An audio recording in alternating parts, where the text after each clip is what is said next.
African fashion is extremely important to me. And I think for me, being on this panel, as I mentioned earlier, it's wonderful to be amongst all you women. I feel like at the end of this session, I'm going to be enriched. And I think this is a particularly important discussion because I do feel like this is a lot of the direction in which fashion is going. I feel like this conversation is becoming more and more important globally.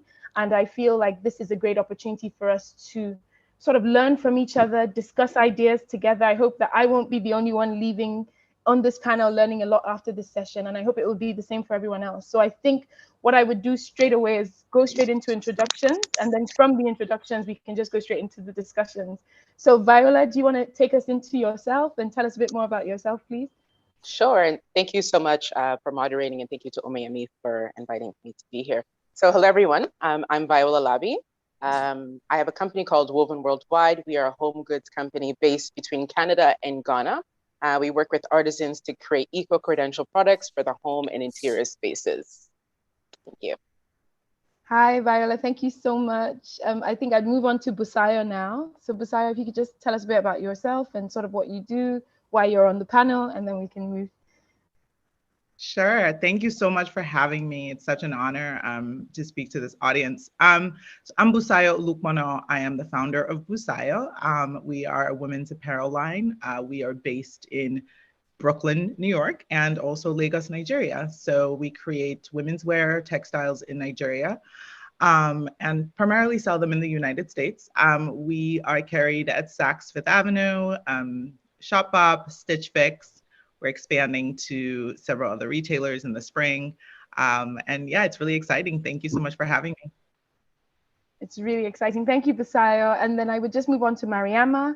If you could just let us know a bit more about yourself as well. Good morning, all. Thank you so much for inviting me today. My name is Mariama Kamara. I am originally from the Republic of Guinea and live in New York City for the past 20 years. I am the founder of Mariama Fashion Production, Mariama Kamara, Raw Real Talks, Canafrique, and the co-founder of There Is No Limit Foundation. I have my studio both in New York and in the Ivory Coast. I collaborate with international brands to produce sustainable textile with local artisans across the African continent. Gosh, the more I hear about all of you, the more excited I am about this panel. Thank you so much, Mariama.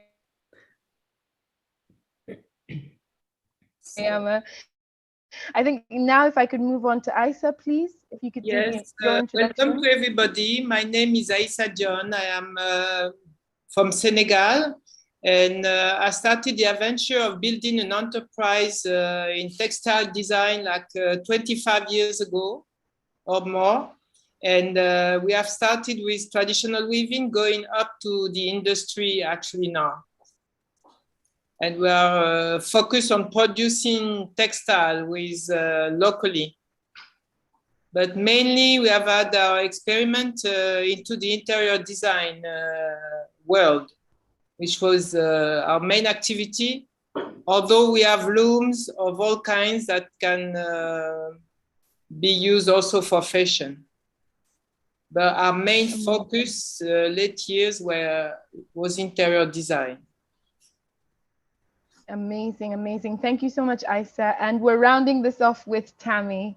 Tammy, if you could just let us know a bit more about yourself and then we could start. I'm Tammy Tinker, and I began my journey as a fashion editor in the UK and have consequently set up a consultancy working with African designers across Africa continental and launched a little platform called Big Little Store, because often the kids' clothes get forgotten, and becoming a mom, I decided to showcase the best African kids wear that I've gathered along my journey. And I think it's such an amazing thing to be a panel with these women doing what they do, because I know how difficult it is to get anything out. And seeing what I have done in my stalk, it's been quite incredible to see how African design has like flown through the roof internationally. So I'm super proud to be here amongst you ladies. Thank you so much. Great. Thank you so much, Tammy. And I'm just as excited as you are to be here. I think I've said this about twice, so it shows just how excited I am. So I think going straight into the questions, what I'm going to do is I am going to leave it such that we can all answer organically. So if I throw out a question, please feel free to jump in and answer, and I'd pass it around to a couple of other people as well so that we get different views on the same questions, please. So I think for me, rounding up from where Tammy ended, you know, talking about being a mom, going into kids, going into sort of getting clothes for kids, etc. I think I'm going to start off by talking about sourcing generally. I mean, that's the topic today. But I think when it comes to sourcing, in today's world, we think about sourcing from a responsible point of view. But I find that a lot of people don't really understand what that means. And I think even more than that, understanding the challenges that come with that in today's world. So I think if I could throw this out to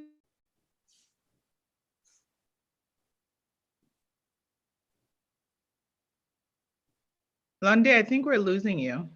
Okay, I thought it was me. Okay. Yeah. Lunde? Should we start answering while she's absent? Yeah. Well, no, I didn't hear the question. Oh, sourcing responsibly, I think was the... Yeah, what does it mean today? Yeah. What does it mean? Okay. Yeah. I mean, I can speak from myself in terms of sourcing responsibly. I think it's very difficult to find the actual source of product being produced. So I think really knowing and connecting and creating relationships with suppliers is vital. I was working with Seed Madagascar recently, and it's not that they're just selling the baskets or the furniture that's been made, but they actually are planting to enable the raw material to be produced. And I think in South Africa and in Africa as a whole, we're almost looking at, and I'm not saying anyone that's in this conversation, but a lot of people look at the imperfection of the perfect fabric that gets created in Africa, and they're like, amazing, we want to use it, we want to, and then they figure out that it's not that easy to actually work with materials like that. But not many people are addressing the core problem, which is the actual planting of the cotton plants, the actual farming behind what can help everybody create the textile that we all want to get our hands on. I mean, I'm not a fashion designer, but I tend to see that with the fashion designers I work with. It's like a lot of the fabrics they use are imported. And it's such a shame because they're like, well, we're not really creating cotton really anymore. So we are getting it from Egypt. And I'm like, no, you're kidding. Come on. The little bit that we do have, we export. So it's quite a tricky thing, and it's very expensive. I think locally, when looking at fashion designers I work with, it's extremely expensive to produce locally and to use local, incredible artisanal fabrics. So that's just the little battle I've seen, but you can all, I'll hand it back over to you guys because you work with it. Yeah. Yeah. Well, I definitely. Well, No, go ahead. you go. Okay, yeah. Okay. Go ahead, Miriam. Hi, Mariama. Do you want to go ahead? Yeah, sure. For me, sourcing responsibly, I will take it a little bit farther. And of course, throughout my experience, for me, sourcing responsibly is also taking the social and environmental into consideration. Sourcing responsibly is thinking about the material that you're using, the dye that is into the material. I will go even further that sourcing responsibly is also taking the fashion circularity into consideration. That means making sure that the artisans are being paid fairly, that there is no child labor involved, that also that we are actually protecting the African continent from the fashion negative footprint. We have seen what has happened in other countries like China, India, Bangladesh. So today, Africa, the world eyes is on Africa. We have a tremendous potential and opportunities. So for me, sourcing responsibility is taking all those factors into consideration to make sure that our products are being valued, but also that that we have enough raw material within the continent, because how can we source responsibly if every raw material is being imported? And I think that's what you said. Mm-hmm. The designers today, they're lacking materials within the continent. And as a founder of a fashion production is also an issue for us, because we mostly have to source a lot of fabric outside of the continent, or the client have to send us product from China or India? So maybe I should talk a little bit about the experiment we are having in Senegal. That could make it things different, because our big problem mostly in West Africa is the fact that we are cultivating cotton, but we don't have any spinning industry. So I hope you notice that whatever countries, all the spinning industries have closed. So we are cultivating cotton, very good quality organic cotton, but most spinning industry have closed. So when I started my enterprise like 25 years ago, it was based on the fact that I had the spinning industry just right to my door. Now in 2010, everything closed, the whole textile industry closed. So what we are doing now is that slowly we are restarting the textile industry. We are restarting the spinning in Senegal with using the old factories that have closed. This factory is starting again after 15 years. We're repairing the tools, we're repairing the spinning, we're repairing the weaving, we're repairing the, what's the name, how do you say, for knitting, the knitting. So on my side, I have the weavers, traditional, and on the other side, we also have the textile industry that is starting again. And we're trying to combine both of them together in order to be able to offer textile to whoever is interested. But our main concern is the spinning of the cotton. And it's on the edge to be resolved. I have a question for you, Aisha. Mm-hmm. What is the timing? What's your time frame in terms of how long do you think that you'll be able to go to market? In my case, we have never stopped weaving or making textile, because when the spinning closed, we went to source cotton in Egypt. So this is absolutely weird that you have to go to Egypt to get cotton back to Senegal in order to weave. So we're still weaving, but we're using Egyptian cotton for the moment. That's insane. And that's insane. Yes, that's insane. And now we have started slowly with the Senegalese cotton, but only for the weft. So they're currently studying how to start doing cotton for the warp. And apparently they want to be able, like beginning of next year, they should be able to develop completely textile for designer, fashion, whoever. And can I ask a question? Have you found that the Senegalese have wanted to get back into spinning? Is there a community of the workers that actually want to spin? Because I find what I've been educated on recently is a lot of the craft has fallen upon dead hands. So the youth don't want to be spinners or knitters or weavers. Have you found that there is a community that is wanting to be skilled and trained and spin? There is two kinds of spinning in the textile. There is the hand spinning and there is the industrial spinning. Oh, you talk. Okay. I'm currently talking about the industrial spinning, where you have to make thread.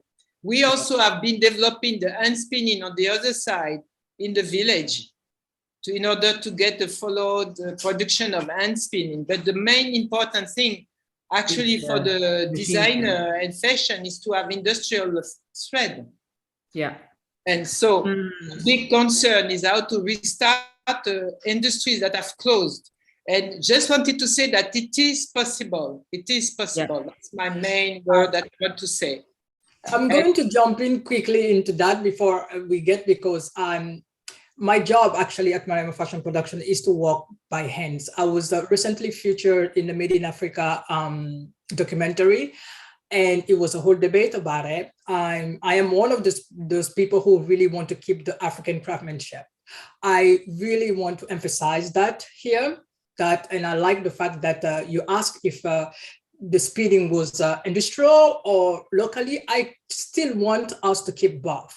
If you look at the countries like Italy, what make really Italians, so good? What make brands like Hermes so special? Because sometimes they talk about the craftsmanship, the handwork. So I'm seeing that I have been going to many conferences around the world and in Africa, and I have been seeing that the most of the new diaspora want to go straight to industrialization, which I'm totally fine. But I want to be among those people who also want to keep the traditional weaving, the traditional craftsmanship, because as we do in this, it's good to move fast, but it's also important to keep tradition. We don't want to lose who we were. And I'm also thinking about all the artisans, thousands of artisans across the African continent who survive in handwork. When we go in this world, it is a big chance that all these people will lose job. I definitely want manufacturing production to be the one collecting them if most people want to go to industrialization. And even us, there are certain things that we're gonna do later on with technology, but I really want to make sure that we keep the artisans' work going. That's exactly what I'm doing, because my main concern, I've been working for Hermes and Dior, and I have a unit of hand weavers, as I was explaining. But even the artisan, they need industrial thread. Otherwise, they use polyester, imported from China, or they use any kind of thread. Right now in Senegal, they keep hand weaving traditionally, but they're using polyester from China. So it's better to have a small restart of a spinning that can prove to your artisans our cotton, rather that they go look around, because hand spinning is, I know what it is about. It's very difficult to organize. You still can make it, but in order to be on the market, it's going to be difficult. I'm doing it every day, but you have to have both of them. You have to mix both of them. Yes, exactly. You need to have the industrial side, which is not industry, because it's going to be a very light and soft industry. It's not going to be a big industry. We have had like 2-3 looms, old looms from the years 80s. They do only 10 or 20 meters a day. It's not heavy mechanical, as you can imagine, industry. But it's sufficient when you are a fashion designer to get some good products that are using your cotton. That's what I meant. Absolutely.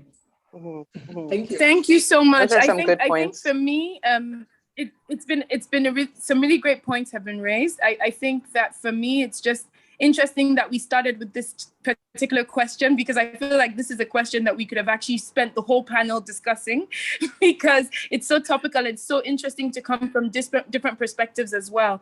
I mean, I wanted to, before I move on to the next question, to actually throw this question to Busayo, because I hadn't really heard a lot of Busayo's voice in this conversation. And Busayo, I just wanted to understand from your perspective, because, you all operate at different stages of the value chain, right? So the fashion value chain. And Busayo, as someone who then is the one that sources these fabrics, do you find this to be a concern of yours? Do you find this to be an issue?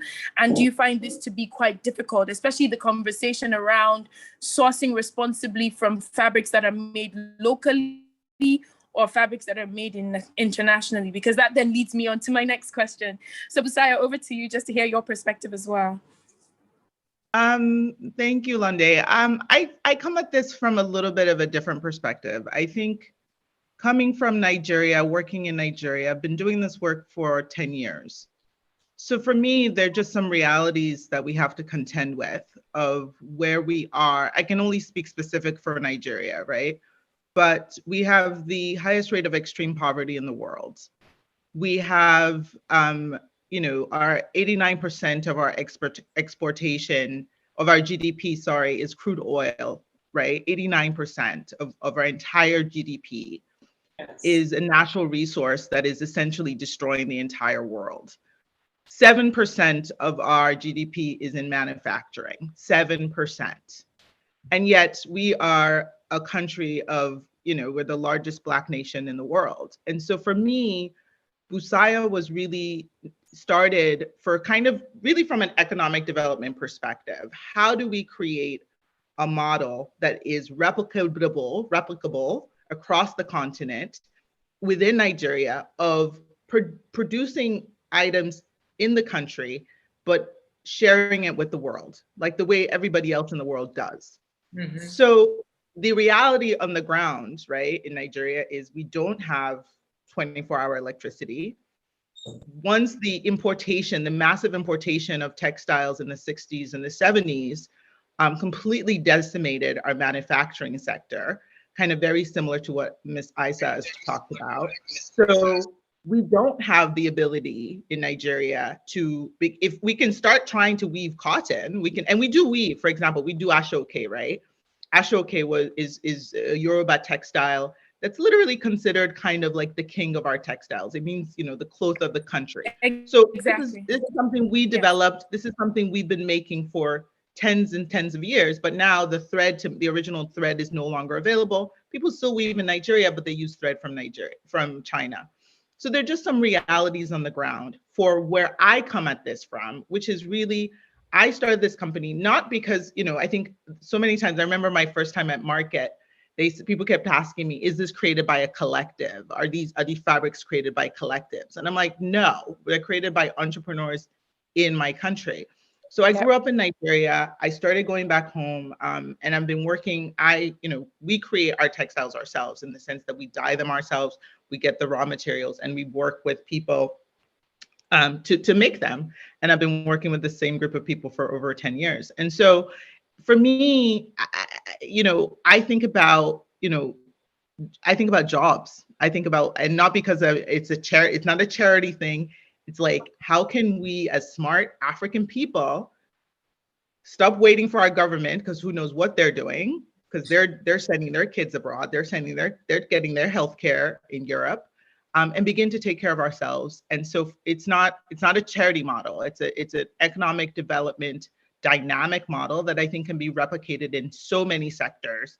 And so in our small way, how can we as brilliant folks begin to create jobs for our people? So it's not that I do think that the creation, going back to the raw materials, is very important. And I wish, and frankly, and sorry to my Nigerian people in the audience, we as Nigerian I don't think we can do what Miss Isa is doing. Like, we might be able to, but not at scale. It's just, we don't have 24-hour electricity.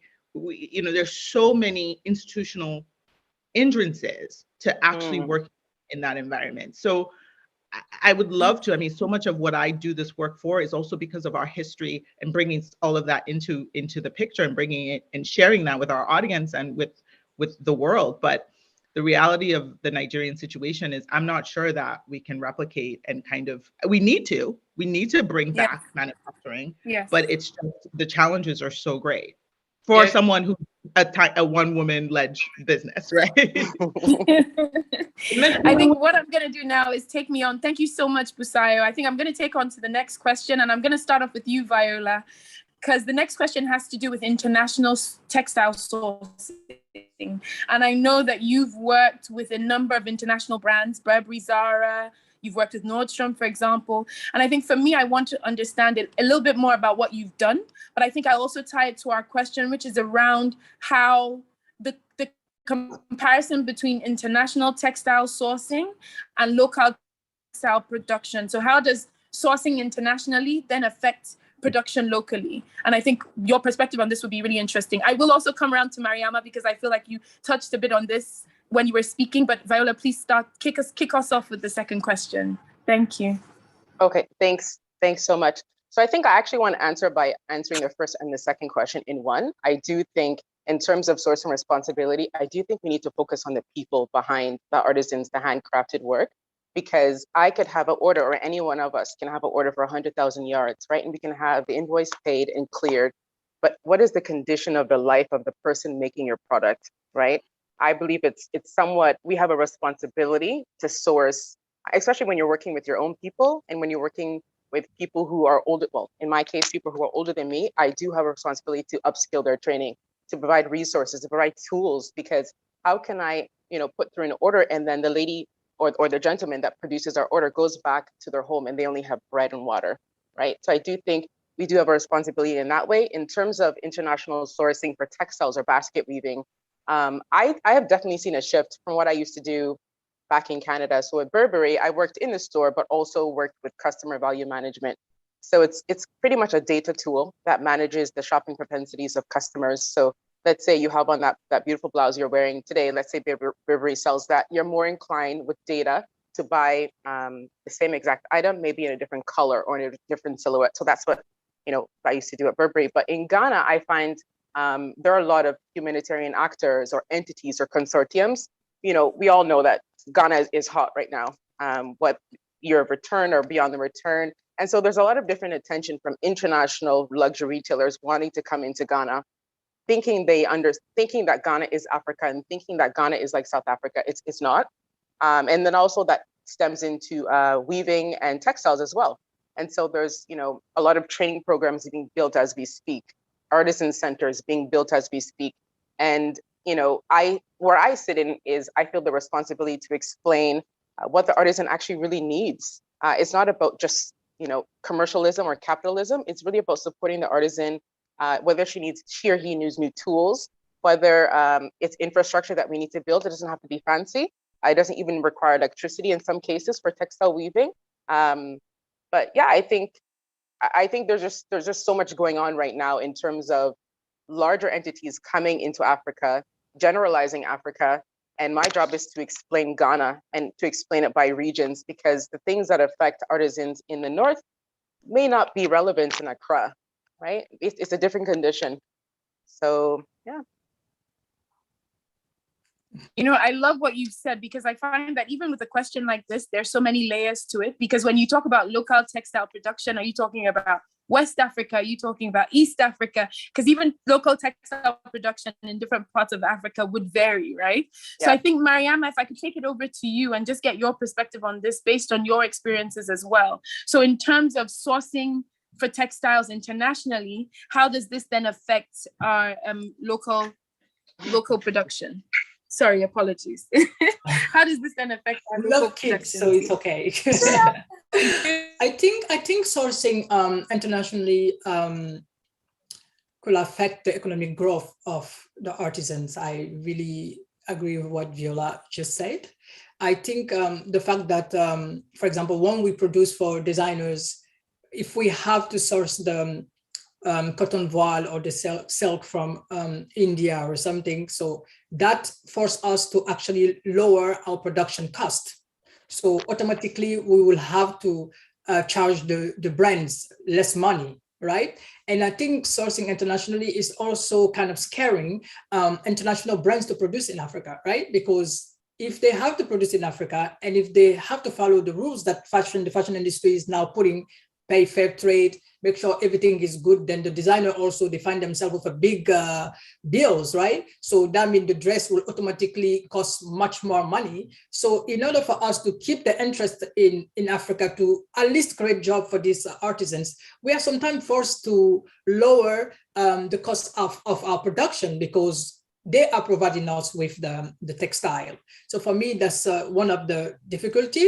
And I also agree with what Viola just said, and she talked about Ghana. I'm originally from Guinea. My first production was for Tory Burch, and we have 300 women that we support through our organization, There Is No Limit Foundation. So we were lucky enough to use a textile that was already existing in Guinea, but I have been traveling in different countries in Africa because I do work with different artisans in Africa. I grew up in Senegal, so I know Senegal. I've spent over 7 years in Senegal.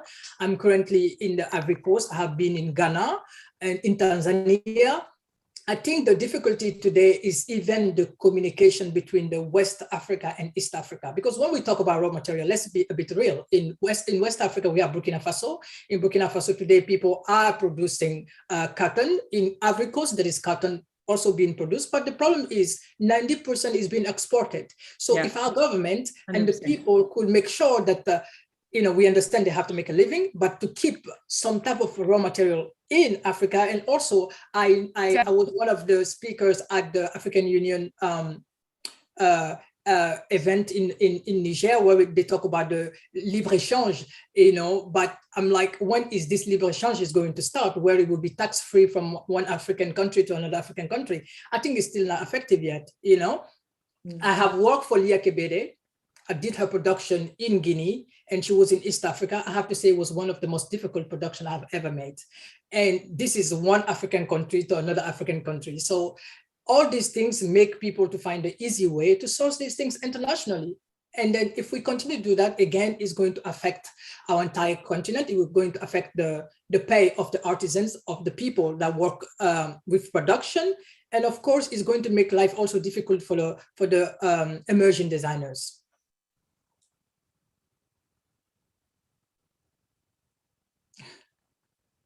Lost her again, but we're still here. I agree. Sorry, just going back to the importing from even from South Africa to East Africa or North Africa. We worked with a few Kenyan designers, and it's a nightmare for the Kenyan designers to get their goods into South Africa. It's hell. Yeah. And the taxes end up being so high, it's actually better for them to just export internationally because they're able to clear customs easier and earn international currency versus bringing the product into South Africa. And I know with Merchants on Long, which I'm not sure if you're all familiar with, but Hannelie's store in Cape Town, that is that's a continental African store.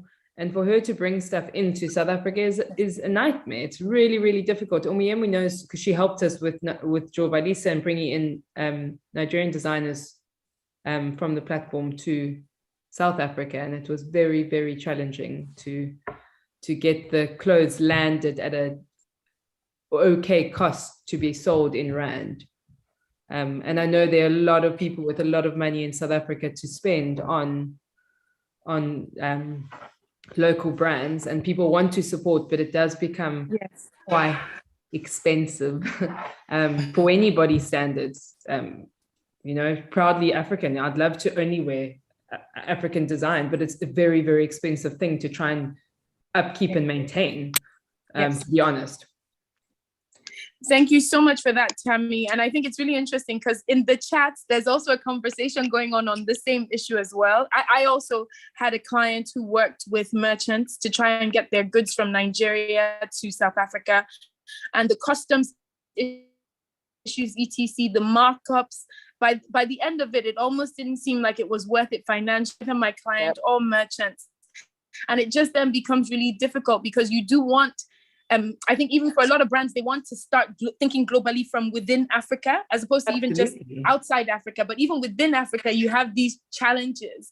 So how much more when you're then trying to take it outside Africa as well? So really, really good point. And I think Omiyemi raised the point around repatriation of funds as well, getting money to move around, customs issues, etc. And it just seems like these are things that if we are able to address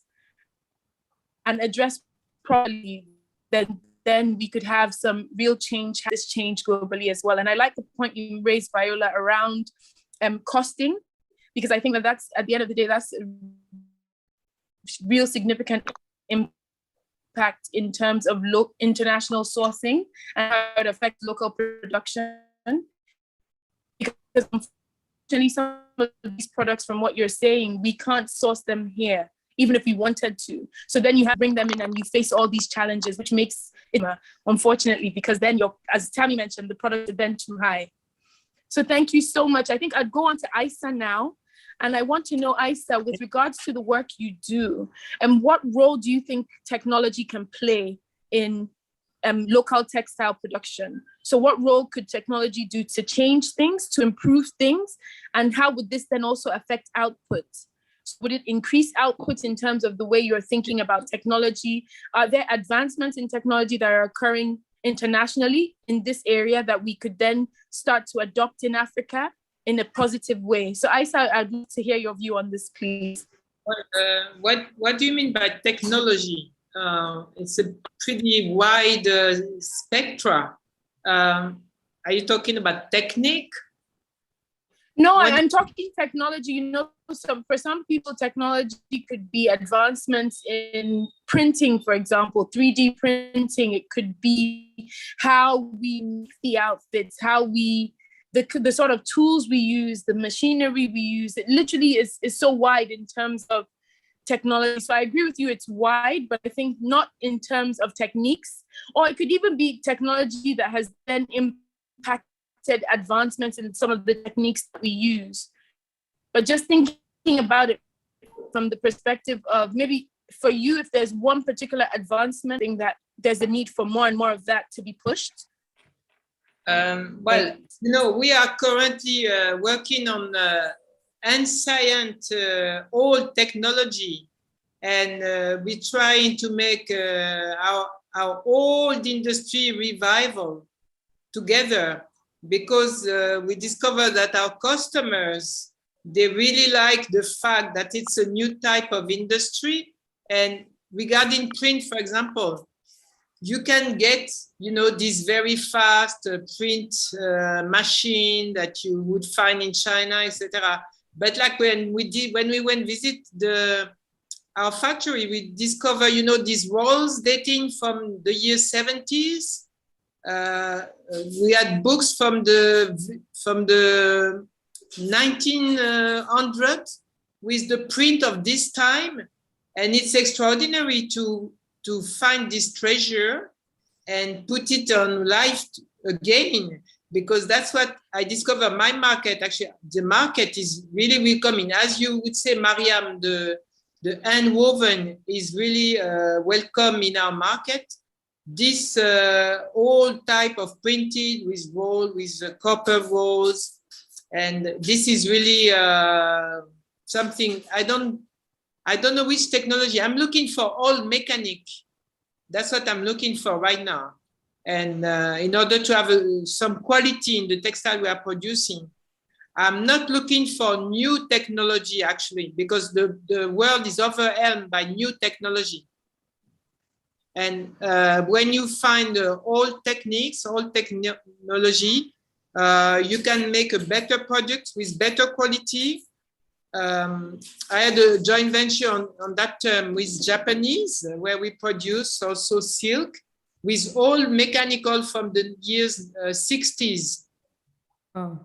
Yes. So you have a quality that you cannot find nowadays in this new machine, So we think that there is a treasure to be picked out and to be extracted from this. And that's what we're working about. And I got the assistant of textile engineer to help me out with this long-term development. Textile designer from school in France. And we are putting things together. So we have a product that is not too vulgar, not too worldwide, but was a good quality, and who is also be able to be combined with the traditional weavers, because the traditional weavers, they come towards the mechanical weavers, and they exchange between them, and they figure out some products, some things, some process they could exchange, and that's what we're doing. So I don't know technology. We're using computer, but we're not designing that computer. We're not designing. No, clear. Clearly. Mm-hmm. So thank you. I think Isa said. I find that these days, more and more you have sis, and I find that they've become more and more attractive to people. Like, for example, I'm wearing a dire, which is old technique, old processes that people are bringing back in. But I just wondered, and I'm happy, I think, Busayo, you want to take this. I'm just happy for people to talk about ways in which they've been able to merge old techniques with new technologies, or if the reliance is actually on just sticking to the roots, so going back into the past and just sort of shunning technology really for older ways of doing things. I'd really be interested to know, Busayo. And then I think also from you, Viola, with regards to the basket weaving, do you embrace the way it was done in the past? What is your approach with that as well, please? So Busayo first, and I'd hand over to you, Viola. Thank you. So I started the brand in 2011, and we work 100% with Adire, right? So we don't really do any other types of textiles.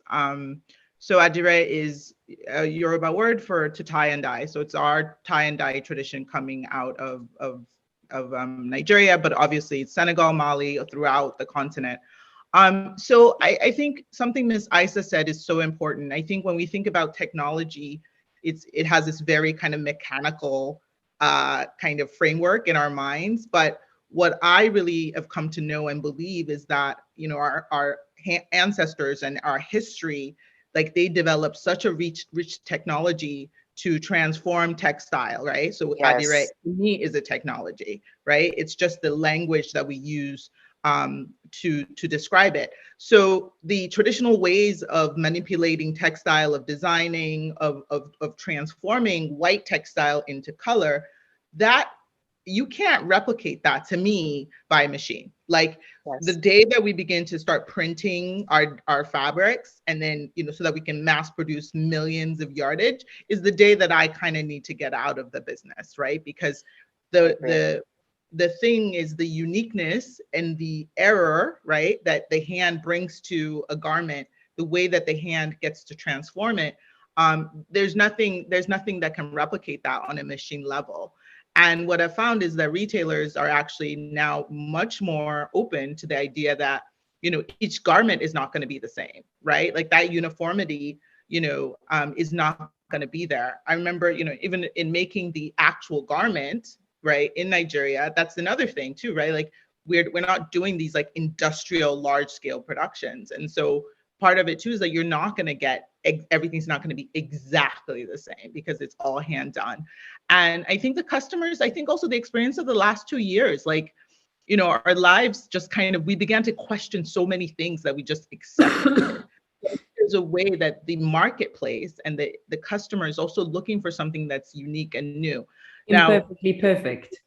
Yeah, they because what does perfect mean, right? Exactly. Like, you know, like exactly. we're at a point in this, I think that the whole world is sort of saying like, actually perfect might be that unique element to that garment. The fact that what I'm wearing is not going to be the same thing Viola is wearing. It's not going to be the same thing you're wearing, Londe, and it's the same top, but there's going to be differences in it. So I really, you know, for me, part of the way that we as Nigerians, but I think this is applicable to Africa, is going to get out of the quagmire that we're in, is to really go back in within, right? You can't solve any problem from outside. You've got to look at yourself and begin to look at the tools that we were given, our history, our culture, our traditions, and say, how could the world needs it so desperately? So let's begin to offer it in a way that is also keeping our own needs in mind, and we're protecting ourselves, because that's the other thing. It's like we're so generous, which is why things get taken from us. But that's another conversation. That's another conversation. I was just about to say, Busayo, because we could probably spend another hour on that. And Viola, so just I'm tying this into what you do with the basket weaving, etc. Do you have the same approach, or do you have a slightly different approach? Yeah, I really love what Busayo said, because as I was saying in my earlier answer, there are a lot of humanitarian actors. I don't want to say names, but there are a lot of companies that, okay, Viola, we'd like you to host this training, this basket weaving training, or we'd like you to try something new, right? But new in Canada or US or Europe may not be culturally relevant to Ghana.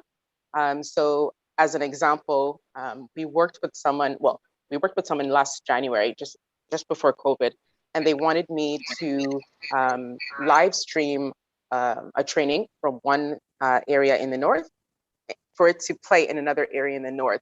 And we were producing a really, really fun spec. So at first, when we were building up the proposal, actually when they replied my proposal, I had to give them pushback because they want to put tech, everything they wanted to do tech. They had funding for tech. And sometimes you find, I'm not sure if the other ladies have gone through this, but sometimes I find that I have to walk away from certain funding because their objective is not relevant to what the women need, the weavers need, right? So this training, the training was they wanted it to be in English. It doesn't work because you need information to digest in their home language, right? But they wanted to be connected overseas. And so I find technology sometimes is a hindrance to the art. If let's say Kwesi is our lead artist, and so let's say Kwesi is training someone beside him, is training someone in general, the person needs to be beside him. You cannot train basket weaving virtually. It doesn't exist. And then there's another reality that, I had to push back on, is because who is going to pay for the data? Do they have do they have access to consistent electricity to even replay these these trainings, right? So sometimes it's like textile weaving or even basket weaving or something woven by the hand is a gift by God. And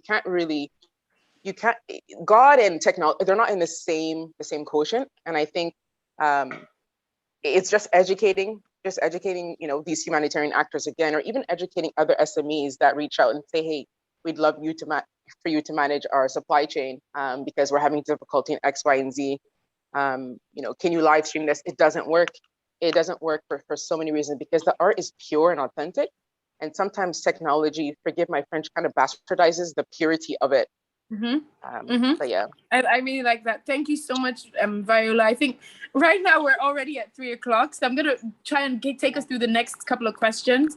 I find that some people have already started sending in questions, and I just want to leave about 10-15 minutes to be able to answer some of the questions of the people attending the session as well.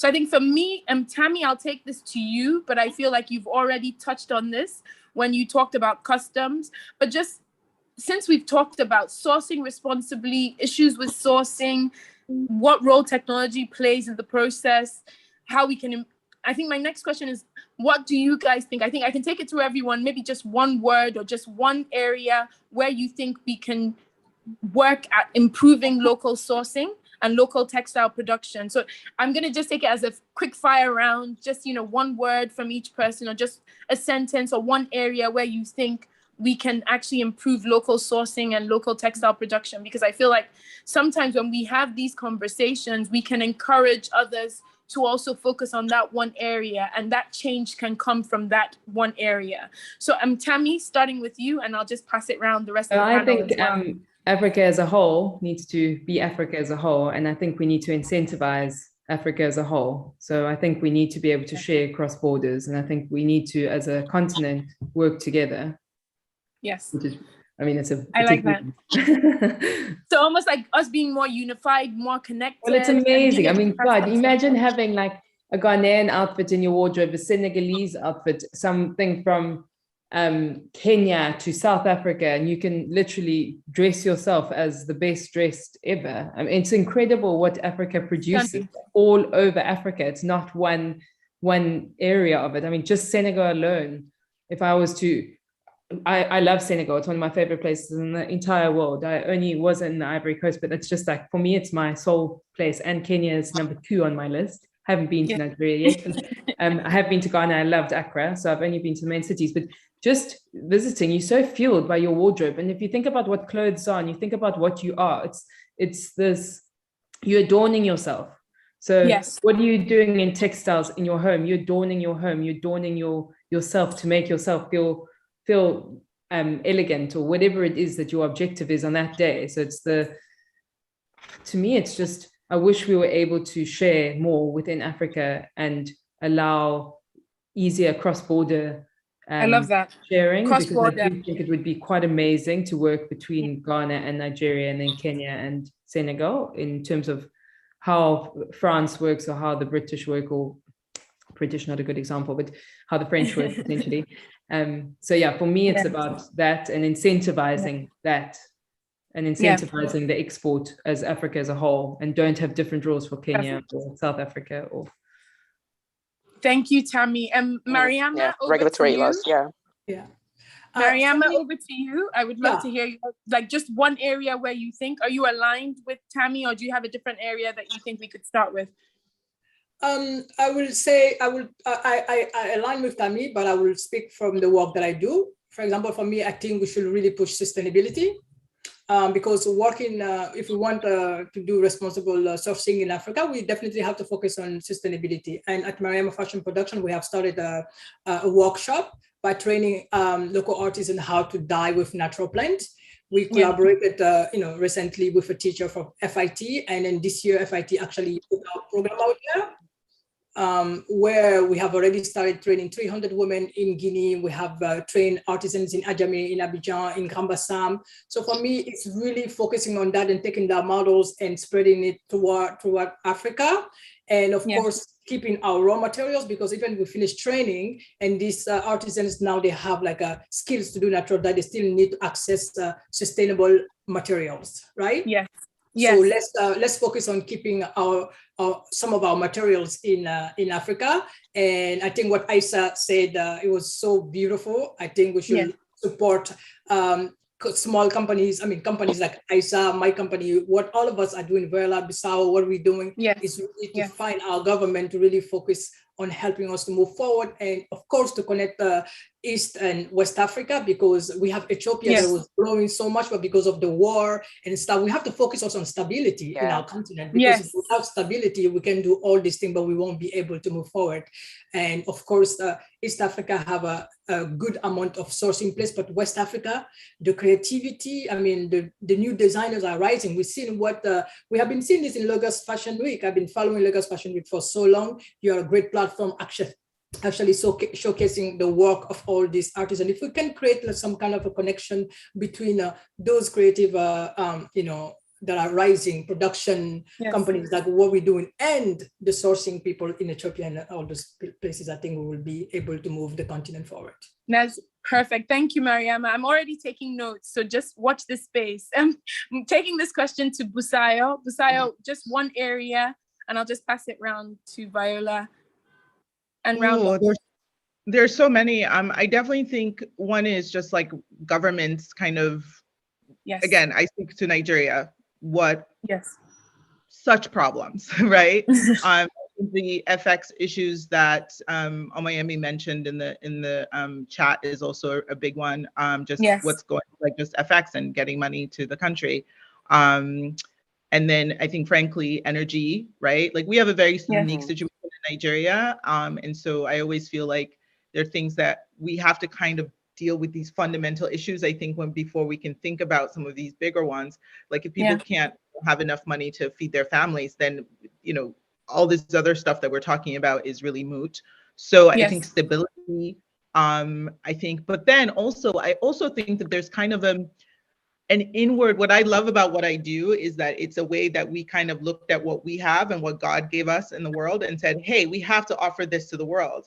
And to me, in beauty, in healthcare, and there's so many different areas and other industries where we have the same opportunity to really create economic dynamic ecosystem, within Nigeria. And I really just hope that more young people can begin to look at what is it around them, and what is the value that it might have for the people within the country and also outside, and begin to think about how they can replicate these models.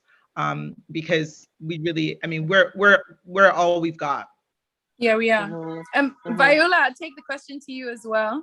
Just one area where you think we can improve sourcing and production. I think for sure, partnerships for sure. Let's say I'm in Ghana, so let's say there's another designer or a company in West Africa. Something I recently learned about is stacking grants, and some of us have the privilege of being from different places. So let's say Busayo won a grant from the US, I won a grant from Canada. We combine it and provide artisan training, or I source product from her because maybe I'm having difficulty sourcing textiles for a client, overseas. And so I think stacking grants for more partnerships and us using, combining our resources together, because it's really, unfortunately, it's about the full story and not just your own brand. And it is also about supporting artisans, really, because without them, we kind of wouldn't have even be here on this platform now. So, 100%. And I think, Isa, I'll just take the question to you. Just one area in which you think we can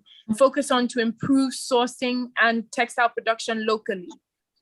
Well, UMOA decided that 5% of our cotton should be transformed. But, the fiscality, the taxing, like the VAT, myself, I took the choice to formalize my enterprise.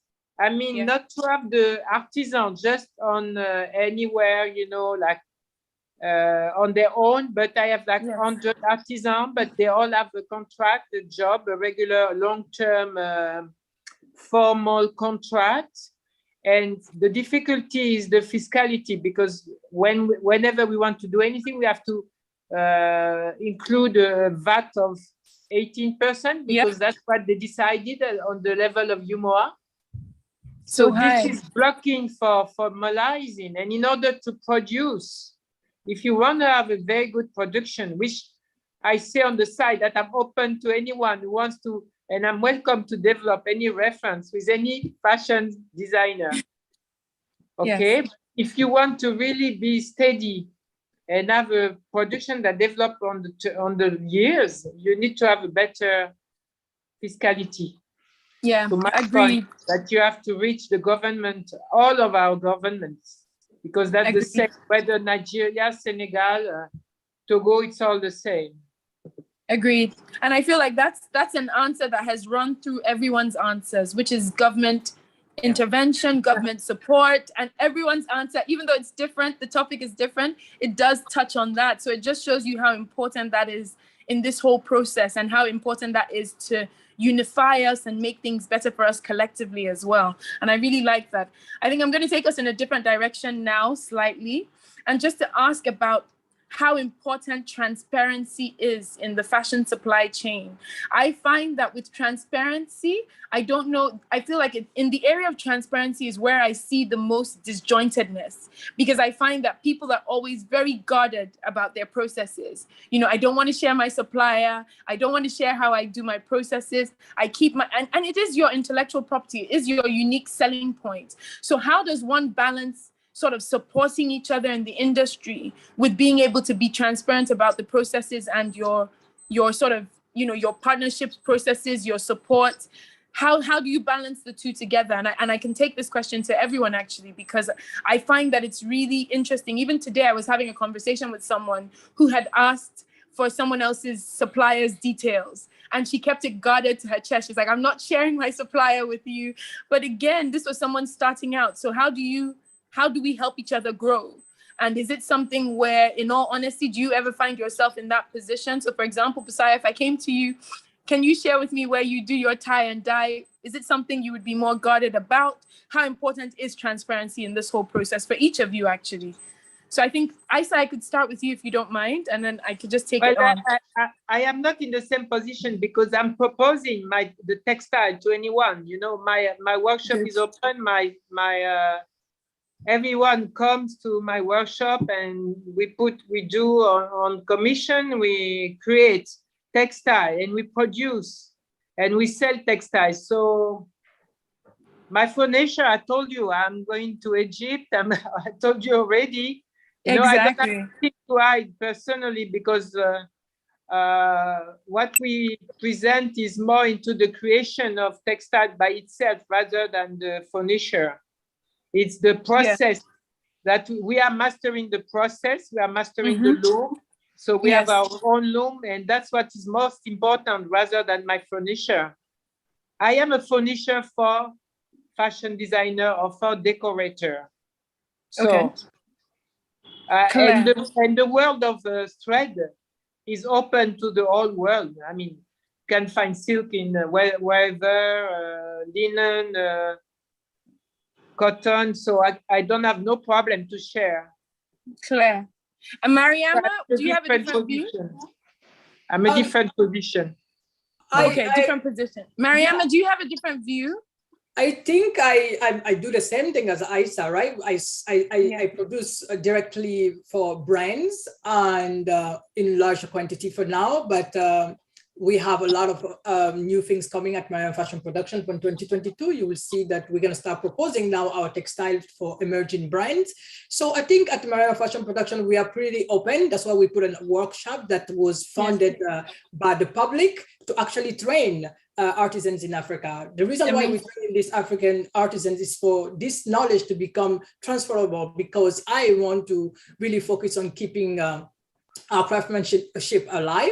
And also, I think we very straightforward. The artisans we work with, they don't belong to us. You know, exactly. We really consider, for me, either it's my organization, our organization, there is no Foundation of Mariam Fashion Production. We don't feel like these artisans are like a slave or belongs to us. We are doing partnership. We consider them as a business. So they work with us when we have a collaboration, but after we finish, they can go and do their own things. So you can actually, and then we always put the faces of our artisans on our page. In all my interviews, they see who they are, they know where they are. So I think for us, there is enough transparency out there. I like that a lot. Busayo, can I take you with this question next, if you don't mind? Sure. I think as everybody said, I am in a different position. I started Busayo in 2010, right? So this is 11 years of work. Wow, 11 amazing. Years of, and it's not something that I sit in New York and do, right? I get on a plane and I go home to do this work. I grew up in Nigeria, so it started as an opportunity to reconnect with home, and then grew into what it is now. So I think a lot of times people see where we're at now, and they didn't see the 11 years, right? Yes. And it's so for me, I think part of the way you get to be here and you get to this point is that years of work. There's no skipping the steps. I mean, and I'm not saying this because I'm not being transparent. It's just that to build anything that's worthwhile, you have to take the steps. And part of the steps is the errors, the fabrics that don't come out, the person that, like you have to go through all of that. And I think that's, to me, that's really important. It's part of the process. It's part of the learning and how you get here. And so that's really, frankly, my answer to the question, is that the steps are part of the process. And I don't think that there's any magic. There's no magic to this. You have, you make the mistakes, you follow this lead that doesn't work. And then so that's really my answer, is that I actually encourage fashion designers to get their hands dirty, like get on a plane, go home, do the search, do the research. You have to do that. You can't, there is no skipping. There's no, I think fashion looks really glamorous from the outside.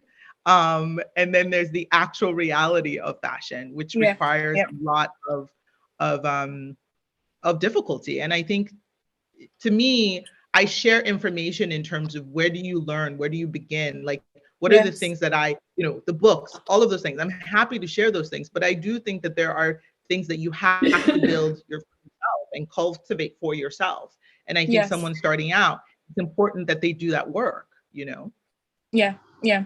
Agreed completely. I think this then takes me into my next question, actually, which is around, we've talked about the process, as you mentioned, and thinking about this process on a larger scale. So the process of textile production and this idea of, and Mariama, you touched on sustainability, and that takes me into ethical textile production, what that means to us, and what role Africa plays in the whole ethical textile production market globally. Because I find that when it comes to ethical textile production, you go and meet different people in the industry in different places and ask them what country they think of or what continent they think of. And some people would say Africa, some people would say Asia. It would really vary person to person. So I feel like this for me is quite interesting, because if we're thinking more about sustainability, we really do have to think about sort of ethical production and where we fit in. So in terms of, I guess for each person, it would be more the part of Africa that you work in. So Busaya, for example, with Nigeria, and Mariama, you mentioned Guinea, and we've talked about Senegal, we've talked about Ghana. So where does this fit in this global ethical textile production market? And what are we feeding into this? So is there something we could be doing more? Is there something that we should be doing more? And I think I'm going to take this away from what we already discussed about being more unified, because I think that's something that has cut across all of us, and it's a learning for all of us, and about partnerships. But is there anything else we could consider? Tammy, do you have anything that you would be thinking about, or things that you sort of, from your experience, think that is something that we should think about more? I think what's very important is also to remember that all of us are in it at the moment in Africa, and we're fighting this battle, and we're fighting it every day, and we're struggling and we're hitting our heads, but sometimes there's a little bit of success. But it's not just Africa that has its problems. It's Italy, it's France, everyone has the problems when it comes to artisanal manufacturing and trying to make things sustainably. So I do think it's also to remember Africa has got an amazing potential, untapped potential, but it's also doing incredibly well on an international scale. And I think that's something that's very important to remember, that the eyes are on Africa at the moment. I've just very incredibly I was present at a show in Florence where the team from Dolce & Gabbana basically took over the city and highlighted different artisans of the sunglass maker, the carver, the work, the beader, the linen manufacturer. So they basically highlighted all the people that they work with, that they collaborate with, and old family businesses. And I think Africa, yes, well, it doesn't have the created in 1886 leather footwear manufacturer. It was created way before that, stamped as a company, family business. I just think that sometimes we forget how incredibly we are doing in Africa and what we have at our fingertips. It's really quite unique. And that's why everyone in the world wants to get their fingers on a little bit of Africa. And that's why every one of us is in business, because of that exact reason. So for me, I think that continuing to grow and continuing to collaborate. I mean, for me, I'm an open book. People call me the connector, because it's, as Omoyemi knows, it's like someone has a problem and I'll go, oh my God, there's a solution. Like, of course it should be it. If you want to be in New York, come on, connect with this person. Like, surely you should know this information. So I'm a complete open address book, and I'm a complete open book. And my consultancy, at a time, my husband was killing me because I wasn't making any money, and I was working till 3 o'clock in the morning, because he's like, tell me, you on the phone talking to people and you're supposed to be paying by like charging yourself out. And I was always so aware that businesses were struggling and they were starting out, or there was always an excuse, and the invoicing at the end of the month is my worst part of what I do. But I just think that what is happening in terms of the textile manufacturing, I mean, just what this panel of women alone is achieving is just like so beautiful and so incredible. And there is a reason why Omoyemi has been able to do Lagos Fashion Week year on year against all odds. She's pulled it together because there are amazing people that are pushing her too, and amazing designers that need to be showcased. So for me, I just think we just need to sometimes breathe. And it's great that most of us have an international platform to escape to, because then you can look at it from a bird's eye view and be like, wow, actually, when I walk through Saks, or if I walk through Bloomingdale's, or if I walk through Harrods, you will know the African designers will stand out, because it is so incredible. And there's nothing, no one could ever copy what Africa is able to do. So for me, I think just continue the pride that we have in our production, and where there may be an easier route for brands to import, or don't do it, rather collaborate. Just try not to do it, because and I know it's so easy for me to say, I'm not a fashion designer. I'm not the one that's struggling with I mean, even importing fabric is a nightmare, because you've got to still get it into the country, but I'm not the person doing it. So it's easy for me to say, but I just think, slow fashion is on the up, and everybody is so aware, and everyone wants their identity and their unique piece. So I really think it's almost like the world has stepped into Africa's sphere now, that everyone's become a lot more educated, and people weren't educated before. So I do think that it's going to be a big challenge for the bigger mass-produced items. And I think a lot of people are way too savvy now. And they know what they're buying. They want to see what they're buying, and and Africa touches a lot more people than we think. I mean, I travel around and everyone's like, I'm so exotic. And everyone's like, you're from Africa, and like, tell me more about how you were brought up. And the truth is that we are so lucky to be born on that continent, in so many ways, of the way the sun rises and the colors that we get, to what we're able to surround ourselves with in craft sense and creatively. It's just like an explosion of intensity. So my little point with that is remain sustainable, keep going, and communicate it, because I think a lot of brands also just put their heads down and they get a collection together, or they're able to be in a Saks or a Barney's, and you don't know how hard it is to get there. So almost allowing everyone to be proud of you along your journey, like boast about it. You could never boast enough about what you've achieved, because it's incredible. And I do think that it will only make more people want to sort of continue your journey and realize that everyone's capable of getting to a certain point with hard work, determination, and being ethical about everything that you do, because it gets found out. I mean, it's ridiculous when I look at some brands, I'm like, oh my God, I know that you're making it in Morocco, and I know you're making it in Kenya. So just say that you're making it in Morocco. Who cares? Like, own it. If you're going to make it in Morocco, make it in Morocco. If you're going to make it in China, own it. If it's going to be Singapore, say Singapore. I mean, it's every country that produces has got its own charm and its own negativity. So just own it and don't try and go through the back door, because everyone wants that the real story. I love that, Tammy. Thank you so much, because I feel like you've touched on a lot of what this conversation is around.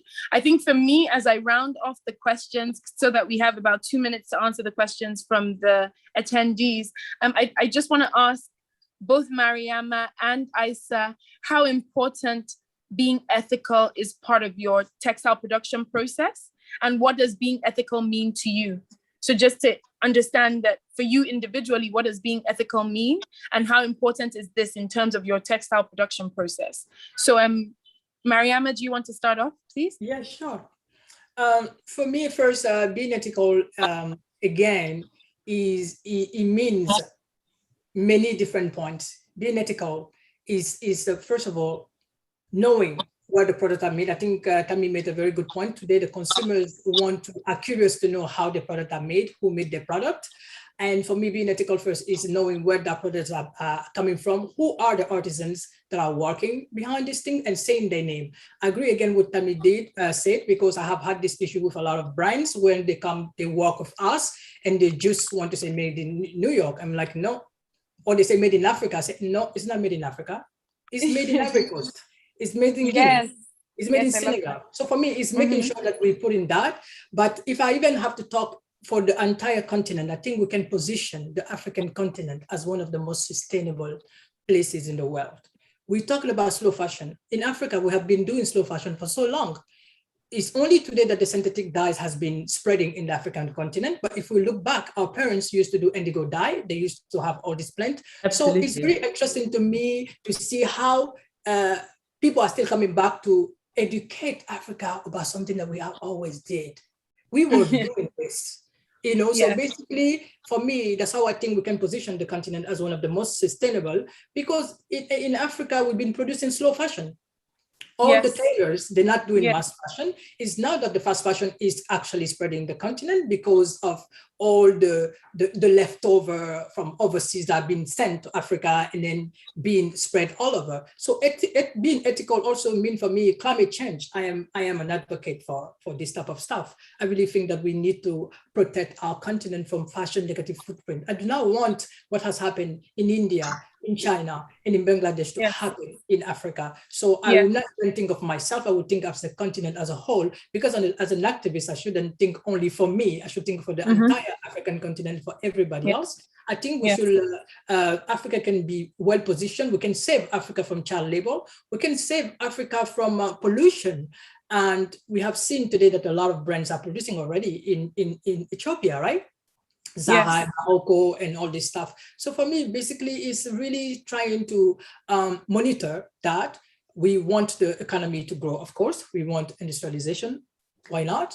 But it's just like we need to definitely keep few different places in point. And yes, my brand, we are really working towards sustainability. We are now, in the time that you guys do it, it's very difficult to do everything. For example, we're not able yet to do batik with natural dyes, something that is not possible yet, but we are finding ways. For example, we are using for tie-dye today, we are working more with indigo dye than natural dye that make us ethical, but also we want transparency. Transparency is what I really want in my brand. And I have been advocating for this since last year, where I've been making sure that the artisans and the women, the 300 women that we work in, that the name are there. If you go to 76 and 68 kilometers, we just did a partnership with a teacher in FIT, and this website is there where you can see the 300 women pictures, how long they have been doing tie and dye, where they make this, and we also talk about the pollution and the aftermath of textile. So for me, yes, that's how I will say it. Mariama, I love that response. I literally was jotting everything down in my head.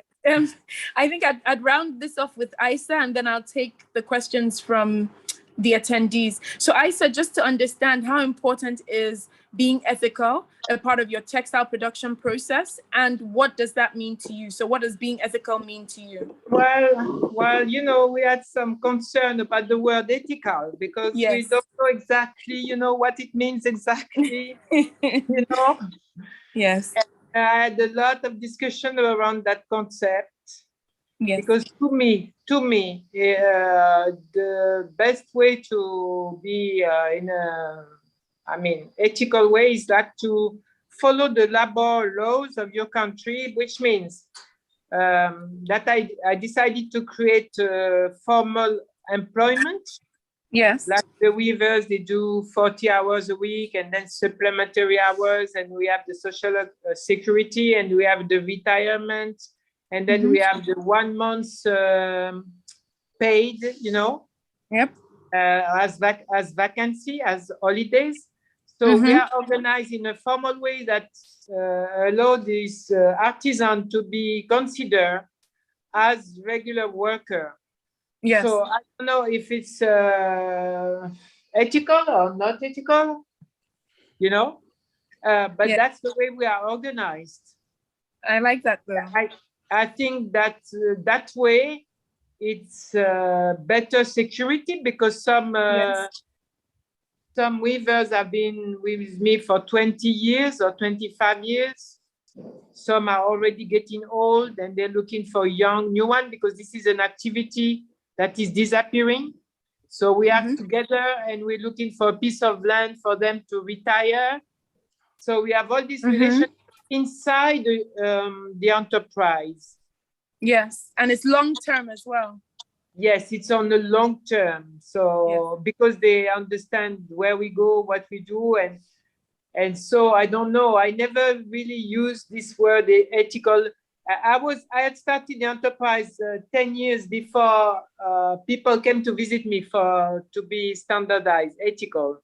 And I had already formalized and developed social security and retirement and things, so I don't know what to answer on the question, No, so. But you definitely touched on it in your answer, because I feel like it doesn't just mean one thing, and it's just important to note how you are able to integrate it into your business. It would be good to clarify, because it's a very uncertain concept that that covering many things, and it's very wide. Exactly, what is under, so and it can be difficult to give a blanket yes, because it could be that in some areas yes, but in some areas less so. So completely understood. But I did like your response, and I was thinking to myself, okay, if I have any artisans, I'm sending them your way. So thank you, Aisa. I think, Mariama, I have a question from the attendees for you. The person referred to when you were talking about traditional craftsmanship and asked how this works with scaling businesses. Because there are limitations on human production, how do you scale businesses when you rely on traditional craftsmanship? I think this probably also touches on Aisa, but Mariama, the question was directed to you. So if you could just let us know your response. Yes, I will. Thank you so much for asking this question. I will take this question I will pick an answer that Busayo said earlier. There is a reason why people do handwork.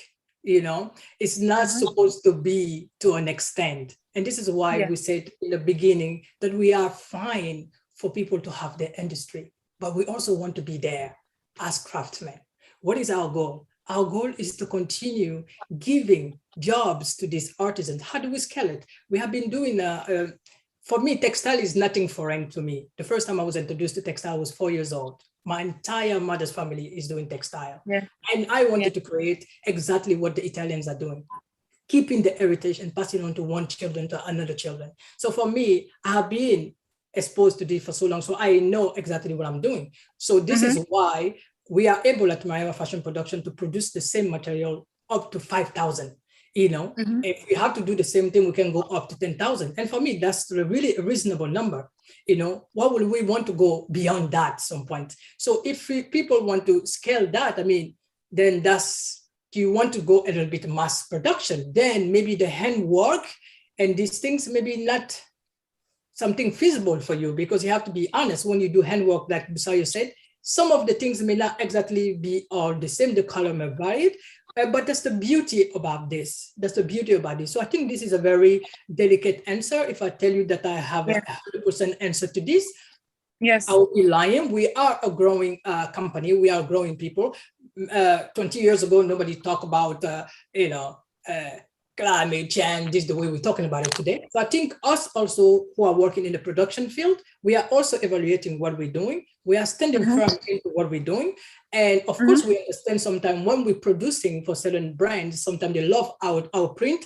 And that's where I would think maybe about the digital printing, because sometimes if the designer wants your print and he wants to make a package with it, maybe that can be. But today you have a lot of responsible way of printing things, right? Yes. People can print t-shirts out of cabbage and all this stuff. And also we understand that there are certain fabric products that we are limited. For example, when we're making swimwear, we have made swimwear by hands, but if you want it to be a specific way, then you have to move forward. So yes, we are sticking to the work that we're doing, to our craftsmanship, but that doesn't mean that we are close-minded. We are going to go with the field, with the time, and who knows in the future what will happen. I hope I had answered your question. No, you have. In fact, when the question came in, I thought to myself, thank goodness it's Mariana that's answering, because I don't have a straightforward answer either. So I hope that answered your question, Anita. Thank you. The next question, actually, Isa, I would hand this over to you. So the person said a huge thank you to all the panelists for sharing their time, knowledge. And the person's asking about line sheets when they're trying to source fabrics locally. So they said that they find it difficult because most people who produce textiles locally or fabrics locally don't often have line sheets of the kind of fabrics or products they offer. And so it can be difficult because you're looking for a line sheet or a catalog of some sort.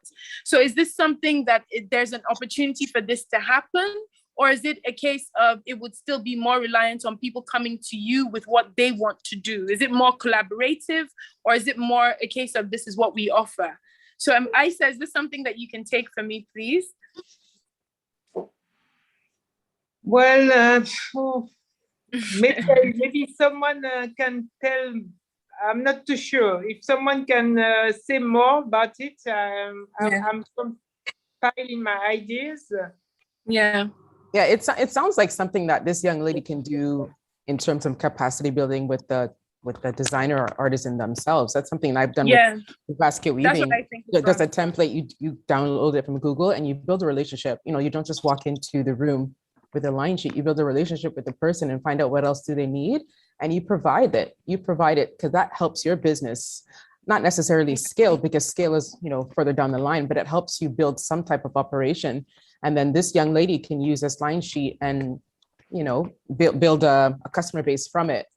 But if there's a void, and the reason that you've noticed the void, it's an opportunity for you. No, it sounds perfect. And I'm completely aligned with you, Viola, because I find that in instances where clients I've worked with have had any interest in sourcing, they come with their ideas. So it ends up being collaborative, and you actually end up with a product that you're more happy with, as opposed to just going there and picking from a list of different products that they have on offer. It tends to happen in a more collaborative way. It sounds collaborative. I never did anything without collaboration, whether together with the craftsman or with the customers or with the person looking for textile. It's only collaboration, and you have to understand each other. So it's a complex process, in fact, but it's a really interesting process. And that's the process we could put together in Africa. It is something that is good to be present, don't you think? It's a good thing for people to understand, to meet in person, to understand where the pieces are being manufactured. It's always good to have that personal relation to a project if you're beginning it. I don't think it's an easy thing to sit in London or New York and email a brief over. It's something that you need to submerge yourself in the culture to understand how various things are made and what can be made. Nowadays, that's very important. Nowadays, that's very, very important. The whole marketing tool is based upon where is this material coming from.